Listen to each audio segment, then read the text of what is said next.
What's up? This is episode 11 of the vlog. Um, One of the things you're going to be doing with with these vlogs is trying to do them in bite-sized increments now, even if that means doing several parts. We're going to do about 10 minutes of this and hopefully see what that does, and hopefully you guys like the bite-sized things rather than various lengths. Anyway, I'm wasting time already, 30 seconds in. Um, so, One of the main things to talk about is now we're at Post C12. Yeah, we've done the festival. It was really great. It was really interesting. We every night was different. Feedback. We played with a couple of things in the week. We did use text in Storming Frenzy. Thanks to the help of Josh Bacon Mendoza, the writer we're working with, in kind of incorporating that in our first rehearsal, and then I kind of just took it away and just used a C12. C12 was a really great experience to play with that, so I'm trying to develop my creative practice in this sense. And then we took the text away, but keeping the kind of inner dialogue in the head, and with the experience, I kind of created a kind of a what's the word I'm looking for? A way to use text and utilize it and see what works. So I made a kind of like a sequence of things, like a list of things to try, like a process with text, and try utilizing that in the future R&D of Storm Frenzy, where we're gonna pick it up and extend it. And really going in on text. But yeah, and then the last night we kind of took away some of the text that was we thought wasn't useful, and giving some parts movement, but with the physicality of characterization. So that was pretty cool. It was interesting to do 5 nights. Mentally, it was actually quite there's all these different elements, and if I can always go into more detail if you guys are interested, but generally trying to organize everything was madness.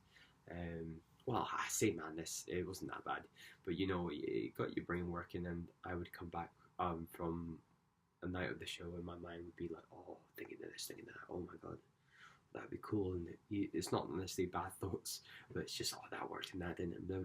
My creative brain was going nuts. So it took me a while to get to sleep those nights. What else? Yeah, with the festival as well, the subject of supporting your peers. Don't worry, this is not a rant. This is actually more keen observation, not just C12, but also generally. I think it's in terms of supporting work. It's definitely important, especially if you're wanting it back, but at the same time not having any expectations of people, because there's a load of different things happening in our lives and their lives. Means they're working, so they can maybe come see future things of yours, or yeah, you've got to grind and make it the value that they might be like, yeah, I'm putting my money in. Because there is an aspect of that. I feel if I'm talking from my perspective, I can't go support everything everybody does. It's impossible. We're only human.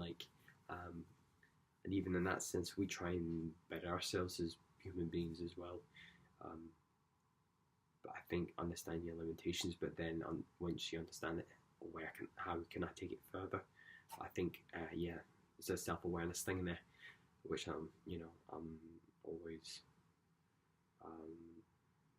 talking about, because I had to do that for me, and that's why I guess things are being well, because I know, because this time last year I wasn't really doing much of anything. Now I've just come off the back of C12, and I'm going back to London Studio Centre to do moving words. So yeah, virtually done nothing last year. I this time, like it was bare, nothing happening. So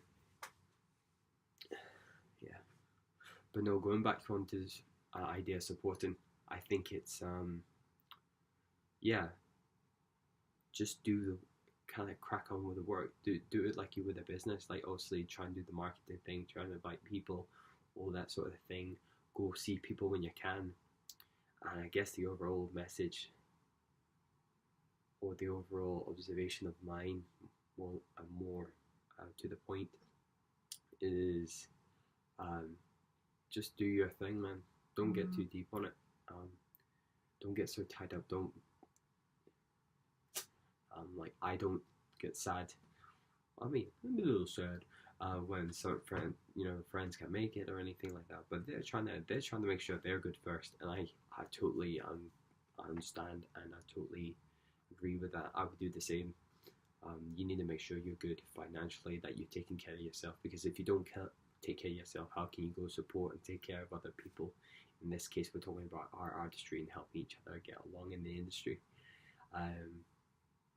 Yeah, that's a big observation of mine. But I thank everyone that did come and support the show. We sold 21 tickets for a debut thing. I find that a win-win. The goal was 35, so we got about just under 3/4 of the way there, so I'm pretty over half. I was chuffed. I didn't give this have any expectations. I'm glad it ended up like that. Anything else about C12? I think this is going to be a C12 little thing. I've already kind of spoke about a week, but it was really cool to go to week one and some of the week one choreographers to come see us, and it was really helpful to exchange information, support each other, hence the why I brought it up. And it was really nice to see friends of mine who I knew on the festival. Like, obviously I made friends when I got there and connected with some of the people, choreographers, like David Evans on week one. He came seen our show and he gave some really good feedback to myself in terms of the work and stuff. So thank you to you, David. But it was really nice to see Amy's. I'm probably saying this. I've discovered I'm really bad with surnames. Amy Foskett. Foskett. I'm sorry, Amy. I love you. We've become buds. I like to think we do, so you can hopefully forgive me for that one. But it was really nice to see Georgia Fletcher and Ryan. Oh fuck! Why have I forgotten your last name, Ryan? I'm so sorry. Oh my god! And I don't have time to search this. Oh, Ryan Ledger. Of course. It's about 10 to 11, so my mind is slowly going like this. But hopefully I'll perk it up later with some coffee or something and keep doing the grind, which is always a thing, especially because I'm broke as hell right now. When you're self-funding yourself and you're paying all your dancers, make sure they're paid well at the same time. I believe in that. You gotta sit down, not spend any money. That's one of the only ways to go and do it if you don't have council funding or whatever. Just gotta do the grind, man, until that happens. Yeah, but it was really cool to go support them. It was really nice to see them. Yeah. Overall, C12 was great opportunity for us. It was the debut of my collective with all its members. Well, not some of the dancers, but I try and include everyone. This future stuff. We got a couple of things I want us to do next year, and hopefully what they want to do, support them. Like one of the members wants to do a scratch night. I need to capitalize on that actually. But yeah, it was pretty cool. And main thing coming out of this is no expectations. Try everything, and ultimately have fun with the whole thing and enjoy the grind. So that'll do us for this installment of the vlog. Thank you, and see you in the next video. Markiplier Steel.